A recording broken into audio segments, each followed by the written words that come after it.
40 रुपये square feet में granite लगाते हैं और 20 रुपये स्क्वायर फीट में फ्लोर टाइल लगाते हैं और 5 रुपये रनिंग फीट के हिसाब से इपॉक्सी करते हैं।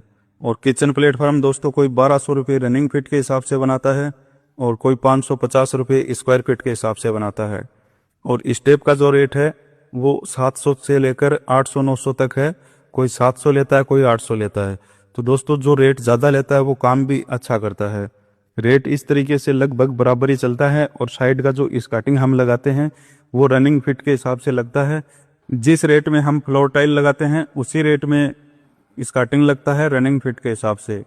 तो दोस्तों हम कहीं पर भी काम की बात करने के लिए जाते हैं तो हमसे पहले ये रेट पूछते हैं और फिर क्या करते हैं, कोई कम रेट वाला जो मिस्त्री होता है उसको पकड़ते हैं और काम के बारे में जो जानकारी लेनी होती है उसके लिए हमारे पास कॉल करते हैं कि आप ये बताइए हम कौन सा फ्लोर टाइल लगाए, कौन सा हम केमिकल यूज में ले। इस तरीके से तो हमारे से पूछते हैं और जो कम रेट में काम करता है काम उनसे करवाते हैं।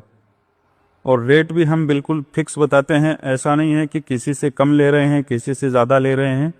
कुछ मकान मालिक ऐसे भी होते हैं जो हमारे जैसे हैं, उनके पास बजट कम है तो वहाँ पर हम कम रेट में भी काम कर देते हैं और मजदूरी में भी कर देते हैं थोड़ा बहुत, क्योंकि वो हमारे जैसे हैं तो वहाँ से हमारे को ज़्यादा रुपए लेना भी नहीं चाहिए।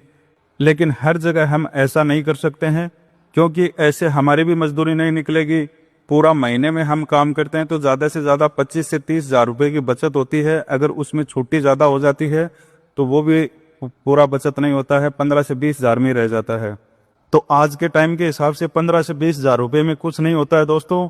इसी के कारण हमारा जो रेट है वो हम फिक्स रखते हैं, किसी से ज़्यादा भी नहीं लेते हैं तो किसी से कम भी नहीं लेते हैं।